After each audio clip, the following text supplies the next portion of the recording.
ഇറാനെ വീഴ്ത്താൻ ട്രംപ് ഇറക്കിയ operation economic outcast അമേരിക്കയ്ക്ക് തന്നെ കെണിയാകുമോ? ലോകരാജ്യങ്ങളെ വിരട്ടാൻ ട്രംപ് ഇറങ്ങുന്നു. അമേരിക്ക ഫസ്റ്റ് എന്ന മുദ്രാവാക്യവുമായി അധികാരത്തിലേറി ഒടുവിൽ അമേരിക്കയുടെ അന്തകനെന്ന് ട്രംപിനെ ചരിത്രം രേഖപ്പെടുത്തുമോ? ഇറാനുമായി നേരിട്ടുള്ള ഏറ്റുമുട്ടലിൽ ഒടുവിൽ പരാജയം സമ്മതിക്കേണ്ടി വരുന്ന അവസ്ഥയിലാണ് അമേരിക്ക. കളത്തിലിറങ്ങി പോരാടി ജയിക്കാൻ കഴിയില്ലെന്ന് പ്രസിഡന്റ് ഡൊണാൾഡ് ട്രംപിന് ബോധ്യമായി കഴിഞ്ഞു. ഇനി കരക്കിരുന്ന് കളിക്കാനാണ് അമേരിക്കയുടെ തീരുമാനം. ഇതിൻ്റെ ആദ്യപടിയായി ഇറാനെതിരെ ഏറ്റവും കടുത്ത സാമ്പത്തിക ഉപരോധത്തിൻ്റെ പുതിയ ആയുധം പുറത്തെടുക്കുകയാണ് ട്രംപ് ഭരണകൂടം.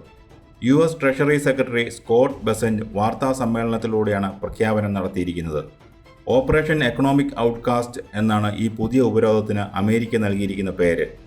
ഇറാനുമായി ഇനി സാമ്പത്തികമായോ കച്ചവടപരമായോ ഏതെങ്കിലും തരത്തിലുള്ള ഇടപാടുകൾ നടത്തുന്ന രാജ്യങ്ങൾക്ക് നേരെ അമേരിക്കൻ ഉപരോധത്തിൻ്റെ കൊടുങ്കാറ്റുണ്ടാകും എന്നാണ് വാഷിംഗ്ടൺ നൽകുന്ന താക്കീത്. ലോകത്ത് ആരും തന്നെ അമേരിക്കയ്ക്ക് അതീതരല്ല.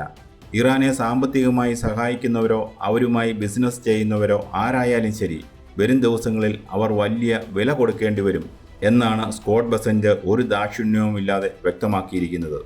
ഈ അന്ത്യശാസനത്തിന് പിന്നാലെ ലോകരാജ്യങ്ങളുടെ തലവന്മാരെ ഡൊണാൾഡ് ട്രംപ് നേരിട്ട് ഫോണിൽ വിളിച്ച് ഇറാനുമായുള്ള എല്ലാ ബന്ധങ്ങളും ഉടൻ അവസാനിപ്പിക്കണമെന്ന് ആവശ്യപ്പെടാൻ ഒരുങ്ങുകയാണ്. സമാധാന ചർച്ചകളിൽ പങ്കെടുക്കാൻ ഇറാനെ നിർബന്ധിതരാക്കുകയാണ് അമേരിക്കയുടെ ലക്ഷ്യം. പക്ഷേ ഇവിടെ ഉയർന്നു വരുന്ന പ്രധാന ചോദ്യം ഇതാണ്: നേരിട്ടുള്ള യുദ്ധത്തിൽ തോറ്റ അമേരിക്കയ്ക്ക് ഈ സാമ്പത്തിക ഉപരോധം കൊണ്ട് ഇറാനെ മുട്ടുകുത്തിക്കാൻ സാധിക്കുമോ? അതോ ഇത് ട്രംപിന് വീണ്ടും ഒരു തിരിച്ചടിയാകുമോ? സത്യത്തിൽ ഇറാനുമായുള്ള യുദ്ധത്തിൽ അമേരിക്ക തുടക്കം മുതലേ വലിയ പ്രതിരോധത്തിലാണ്. താനാണ് വിജയി എന്ന് ലോകത്തിനു മുന്നിൽ കാണിക്കാൻ ട്രംപ് പരമാവധി ശ്രമിക്കുന്നുണ്ടെങ്കിലും ആ അവകാശവാദങ്ങളെല്ലാം ഒന്നൊന്നായി പൊളിയുകയാണ്. അതിൻ്റെ ഏറ്റവും ഒടുവിലത്തെ ഉദാഹരണമാണ് ഹോർമൂസ് കടലിടുക്കിലെ രഹസ്യ ഇടനാഴി വാദം. ഒമാൻ്റെ തെക്കൻ തീരം വഴി എണ്ണക്കപ്പലുകൾക്ക് പോകുന്നതിനായി അമേരിക്ക ഒരു പ്രത്യേക സേഫ് പാസേജ് അല്ലെങ്കിൽ രഹസ്യപാത ഉണ്ടാക്കി എന്നായിരുന്നു ട്രംപിൻ്റെ അവകാശവാദം. ഇതുവഴി ദിവസവും ലക്ഷക്കണക്കിന് ബാരൽ എണ്ണ സുരക്ഷിതമായി കടത്തുന്നുണ്ടെന്നും അമേരിക്ക വൻ പ്രചാരണം നടത്തി. പക്ഷേ സത്യം എന്തായിരുന്നു?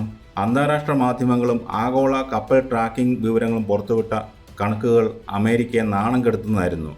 ഹോർമൂസ് വഴി സാധാരണ രീതിയിലുള്ള ഒരു എണ്ണ ഗതാഗതവും നടക്കുന്നില്ല എന്നതാണ് യാഥാർത്ഥ്യം. വെറും 5-6 സാധാരണ ചെറിയ കപ്പലുകൾ മാത്രമാണ് കഴിഞ്ഞ ദിവസങ്ങളിൽ ആ വഴി കടന്നുപോയത്. അതിലാകട്ടെ വലിയ ക്രൂഡ് ഓയിൽ ടാങ്കറുകളോ LNG കപ്പലുകളോ ഉണ്ടായിരുന്നതുമില്ല. തങ്ങളുടെ അനുമതിയില്ലാതെ തങ്ങളുടെ അതിർത്തിയിലൂടെ കടന്നുവരുന്ന എണ്ണക്കപ്പലുകളെ ആക്രമിക്കുമെന്ന് ഇറാൻ പരസ്യമായി പ്രഖ്യാപിച്ചിരുന്നു. ഇറാഖിൻ്റെ പ്രത്യേക അഭ്യർത്ഥന മാനിച്ച് ചില ഇറാഖി കപ്പലുകൾക്ക് മാത്രമാണ് ഇറാൻ അവിടെ വഴികൊടുത്തത്. ചുരുക്കത്തിൽ ഹോർമൂസ് കടലിടുക്കിൻ്റെ പൂർണ്ണ നിയന്ത്രണം ഇപ്പോഴും ഇറാൻ്റെ കയ്യിലാണ്. അമേരിക്കയുടെ കപ്പൽപാത അവകാശവാദം വെറും വാചകമടി മാത്രം. ഡൊണാൾഡ് ട്രംപിൻ്റെ അനാവശ്യ വീരവാദങ്ങളാണ് കാര്യങ്ങൾ ഇത്രത്തോളം വഷളാക്കിയതെന്ന ചിന്ത ഇപ്പോൾ അദ്ദേഹത്തിൻ്റെ സ്വന്തം ക്യാമ്പിലുള്ളവർക്ക് പോലുമുണ്ട്. അമേരിക്കയിലെ സാധാരണ ജനങ്ങൾക്കിടയിലും വലിയ അമർഷമാണുള്ളത്. അമേരിക്കയെ അനാവശ്യമായ ഒരു വലിയ യുദ്ധക്കണിയിൽ ട്രംപ് കൊണ്ടുപോയി ചാടിച്ചു എന്ന വികാരം ജനങ്ങൾക്കിടയിൽ ശക്തമായി കഴിഞ്ഞു.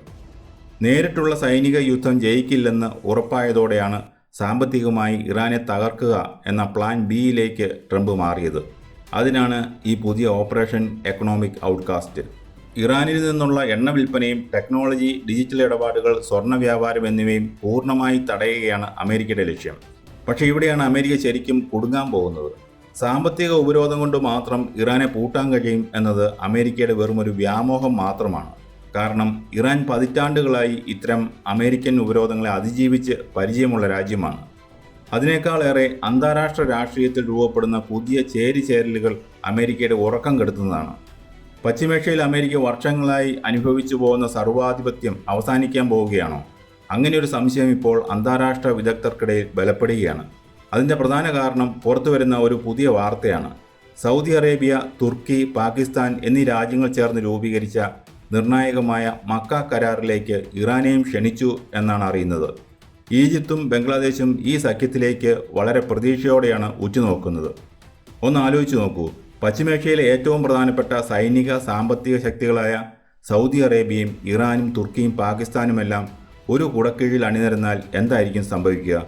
അങ്ങനെയൊരു സഖ്യം യാഥാർത്ഥ്യമായാൽ നിലവിലെ ലോക രാഷ്ട്രീയ ക്രമം തന്നെ തലകീഴായി മാറിമറിയും. പശ്ചിമേഷ്യയിൽ അമേരിക്കയ്ക്ക് പതിറ്റാണ്ടുകളായി ഉണ്ടായിരുന്ന രാഷ്ട്രീയവും സൈനികവുമായ സ്വാധീനം പൂർണ്ണമായും അവസാനിക്കും. ഡോളർ മൂക്കും കുത്തി വീഴും.